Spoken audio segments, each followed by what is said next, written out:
All right, let's put it out there. AI is no longer the intern. It's applying for your job, asking for a desk, and bringing its own coffee.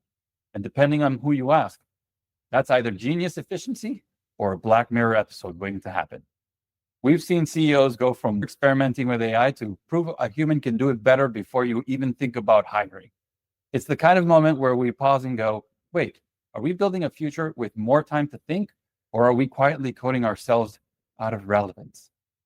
Today's episode, it's for the leaders, the builders, the doers, and the people wondering what it all means when that mandate becomes augment or replace. We're looking at both sides, the empowering ones, the uncomfortable ones, and the moments where we ask, how do we make sure humans don't get lost in this upgrade? Let's dive in.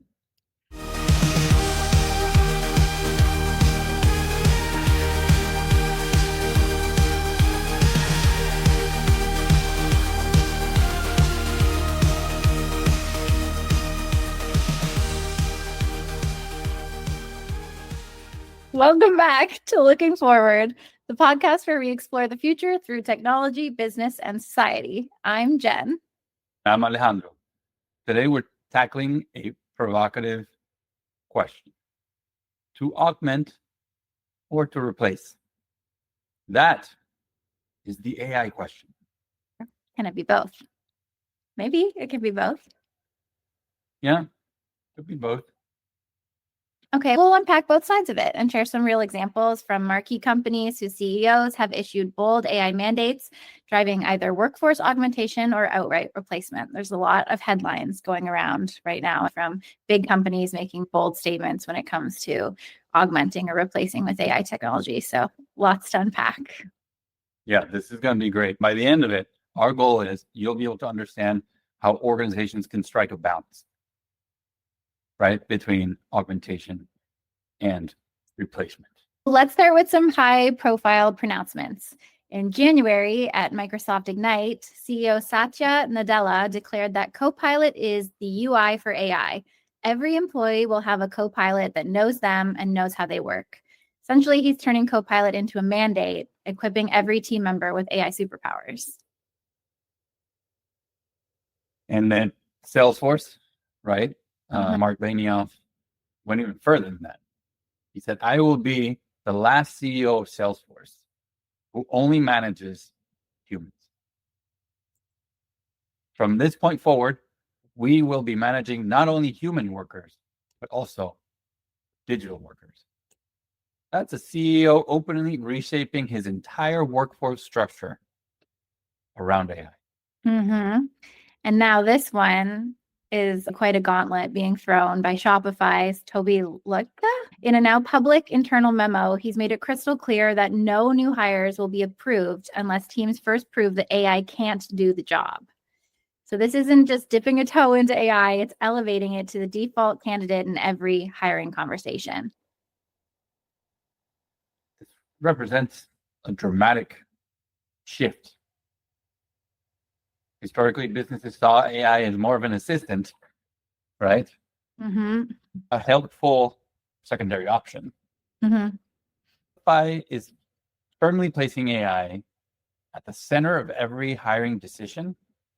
This is fundamentally rewriting the rules of HR departments everywhere. Yeah, it's reframing the entire discussion. It's no longer about how can AI help our employees be more productive, but it's more about, do we even need a human for this role at all?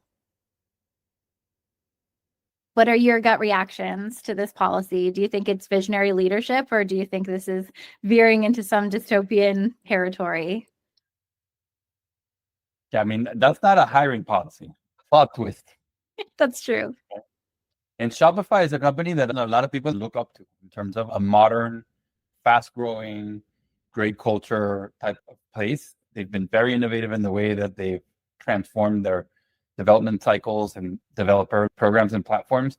So the fact that they're being so prescriptive in this should be a very loud signal to the marketplace. This is not the canary in the coal mine. This is one of the big birds in the coal mine already making the noise. So you better pay attention. Even more interestingly, further on in this memo, he says, and I quote, "I don't think it's feasible to opt out of learning the skills of applying AI in your craft. You're welcome to try, but I want to be honest. I cannot see this working out today and definitely not tomorrow. Stagnation is almost certain, and stagnation is slow motion failure." So he's all in and really not giving anyone any option but to be as well if they want to be a part of what he's building.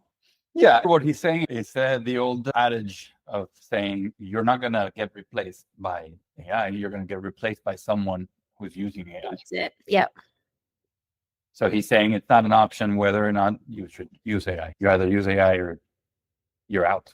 Right. Or you remain or become stagnant, which means you're out. Yeah. It's one thing to mandate the tool use of it, but it's another to frame non-adoption as essentially career suicide.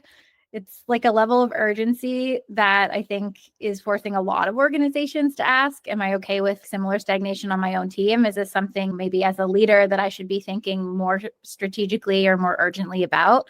Am I not doing enough to go in that direction? It's really hard to know. Yeah, I mean, other things that need to be considered in terms of building or growing a culture is success. Success drives success. If other organizations are adopting AI more aggressively and they're becoming more efficient, beating you out in the marketplace by outpricing you or being able to out-deliver, provide better customer satisfaction, then the folks working on those teams are now even more motivated because they're seeing success around them. So they double down on adopting and leveraging AI to do their work better. So it's like a snowball effect, right? Yeah. The right culture and attitude. If the team is confused, afraid, disconnected, or not engaged, then any innovation, forget about AI specifically, is going to be more of an obstacle or driver for them. The team needs to have the right mindset of being flexible, growing in confidence, or the team is going to struggle. Yeah. And also needs to be empowered to learn and to use it, which I think is one thing that Shopify is doing a good job of. This is a really extreme mandate, but he's also urging everyone to learn and use AI. So he's still giving people the opportunity to get on board with his vision versus maybe some of the more extreme examples of full-on replacement that we're going to discuss next. So let's explore some even more extreme cases where organizations are harnessing AI to automate entire job functions. There's one case in terms of JP Morgan Chase's Coin platform, which is a machine learning system that parses legal contracts in seconds. They were able to slash 360,000 human hours, in which is an enormous reduction cost. I mean, think about it. These are legal hours, right? Mhm. The average rate you're paying for those legal hours, it's a ton of money, but also it's a ton of human hours that these legal folks were spending.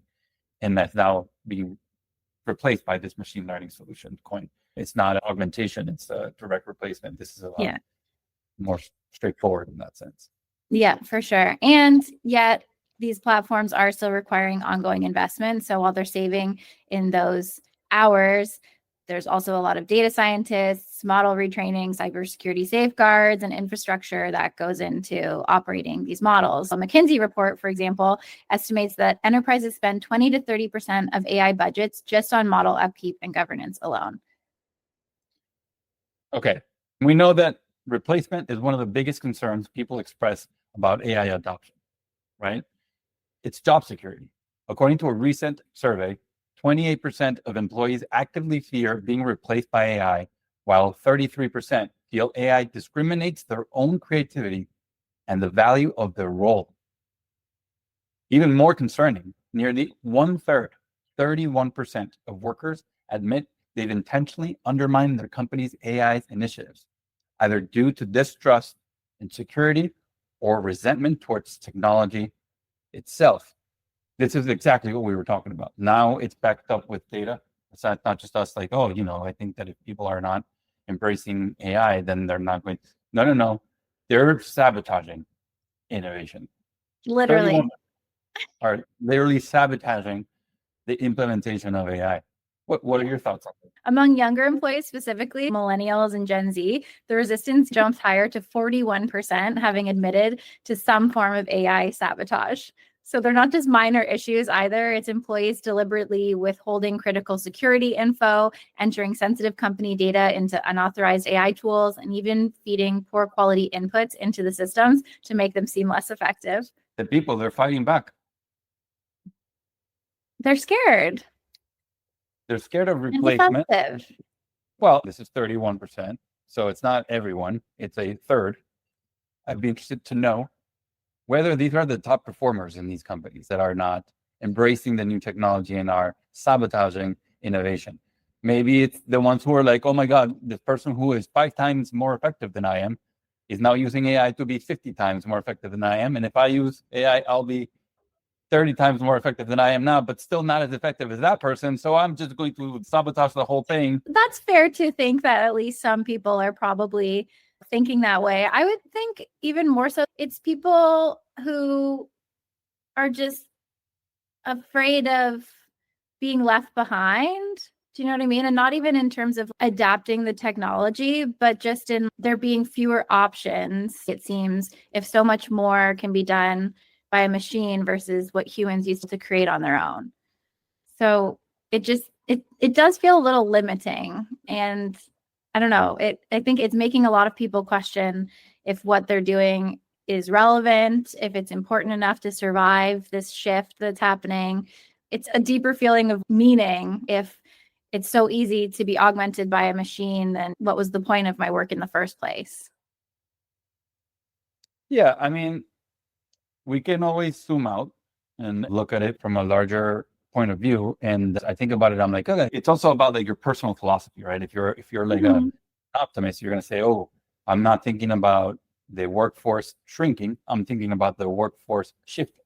Sure. And therefore, they're going to be early adopters of the shift and late adopters of the shift. And unfortunately, there might be some folks who are just not going to be part of the shift, won't be able to make it in terms of shifting their skills and their processes to incorporate AI, hopefully up level their contribution to the organization, right? Yeah. Being able to leverage the new technology to get more leverage on their time and effort so that they can be as impactful or even more impactful by spending less time and energy into it. That would be a positive. And that's assuming that people have something they want to do with their time that is positive beyond work. Some people might be like, yeah, I just want to work more power to you. But yeah, I think it depends on how you look at it. In terms of replacement, you're going to be replacing some old jobs, really, but it becomes like now that these tasks. So it was a job for someone. Yeah, and now this person can move on to, it's just like, people move from the farm to the factory, from the factory to the office, and now from the office to the whatever it is, right? Maybe it's up here. Yeah, I think there's definitely new technical positions that are emerging and new skill sets that are going to be required for future generations or even today. New types of education will be mandated to fill these roles. Some more higher payroll costs because a lot of these technical roles come with a higher cost to keep those people employed. Things become complex when we look at it from the perspective of reductions in headcount as AI comes in to replace certain roles, but there are also a lot of companies, I think, already starting to realize the gains that can come at the cost of like increased investments for highly skilled, specialized AI talent on the other end. Should we move on? I think there's another section here where we want to discuss real world augmentation wins. Okay, so on the flip side, if we're looking at some real world augmentation wins, we can look at the Bank of Queensland, who's rolled out Microsoft 365 Copilot across its workforce, and 70% of users have reported saving 2.5 to 5 hours per week on tasks like drafting manuals or training materials. And the risk analysis team cut a week-long process down to just one day, freeing up analysts to focus on strategic decision-making. Yeah, and it's not just the business folks. 2.5 to 5 hours a week is a huge gain. You think about all that you can accomplish in 2.5 to 5 hours. You're getting so much closer to the 4-day work week. So, but even developers too are reaping the benefits. And, it's not surprising. There's an example from Bank of Colombia where they adopted GitHub Copilot and saw a 30% boost in code generation with an average of 18,000 automated application changes per year and 42 productive deployments every day. Rather than replacing engineers, AI accelerates their work. And it's letting them tackle more complex features and ensure higher code quality. So yes, the volume is going up in terms of their production. The quality and the strategicness of their personal individual input is also rising. That's interesting when we're talking about the more complex features and being able to tackle more things. I wonder, and I'm sure this is being measured, how much job fulfillment people are experiencing through opportunities like this. A lot of what drags people down in their roles or makes them feel less motivated or inspired is those really mundane tasks. That's where AI can come in. I wonder if, as we're looking at people being more strategic or having that opportunity in their positions to feel more fulfillment from their roles and what they're contributing at the end of the day. So, Jen, Yes. these examples show that AI can be a real force multiplier. How do you see augmentation reshaping career paths and shifting team dynamics? I think career path-wise, there'll be a shift in the hierarchy that exists in a lot of more traditional or old school organizations. Rewards and promotion come from years of service versus really applying yourself in your role or being able to take on bigger, harder tasks. I think that will happen a lot sooner in people's careers. There'll be a lot more shifting around within organizations based on what people are passionate about or really good at and what they can achieve with the help of AI to support them in their roles. I think that's kind of cool and exciting to think about. From the team dynamics perspective, I see it being more of a shift in the opposite direction from a teamwork or a collaborative approach to doing things. I think a lot of people will be able to be individual contributors with an AI assistant versus some projects or ways of working previously that involved a lot of various opinions and points of view. In my role, there's a lot of things where I would want to run it by someone else on the team for review, but now I can run it through ChatGPT for review. So I question how the dynamics will shift that way and how much work will be done collaboratively in a future environment. Interesting. What do you think? I actually disagree, respectfully. Okay.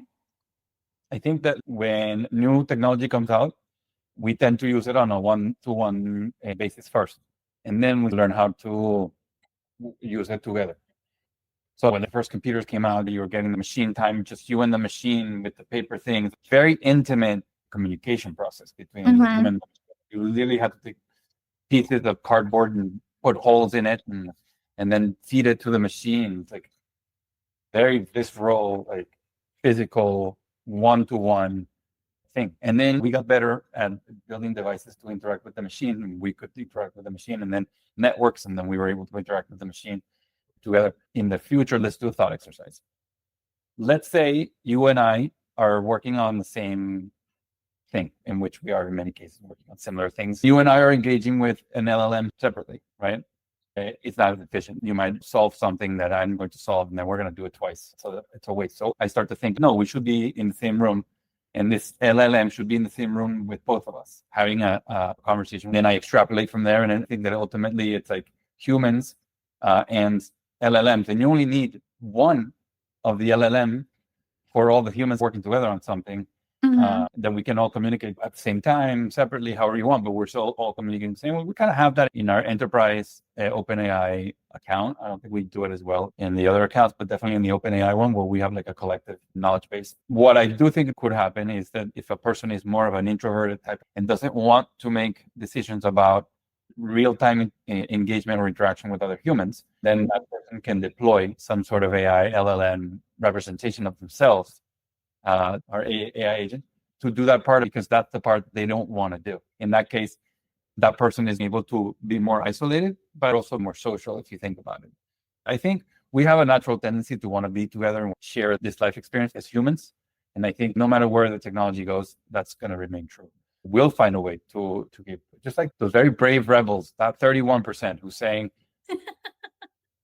you will not implement AI while I'm here.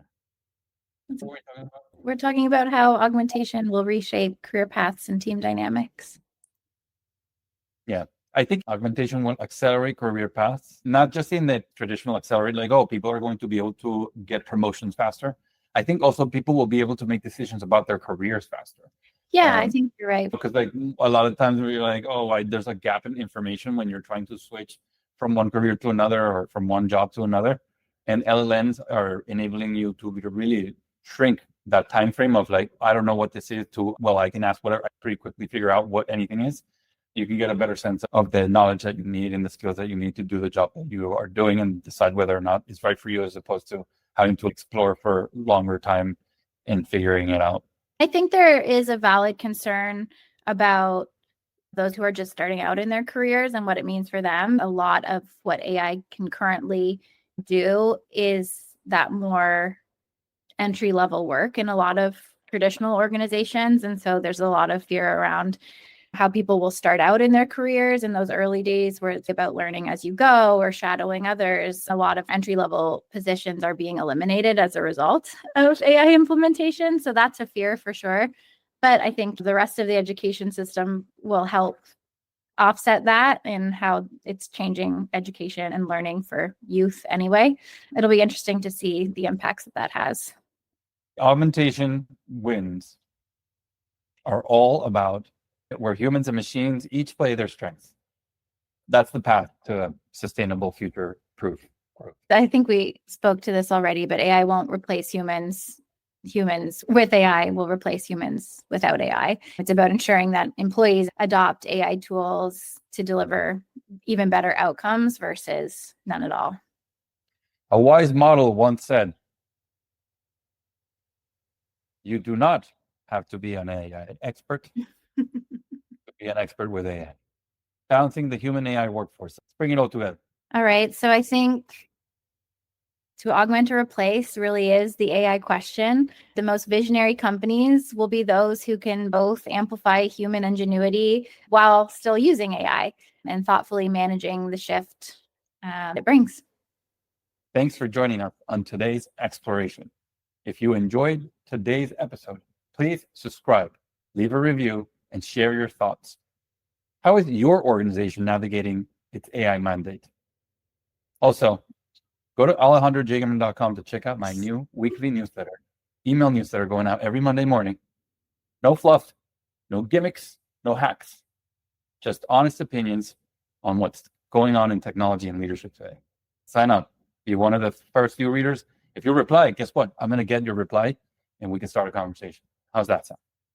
Love it. And until next time, keep looking forward.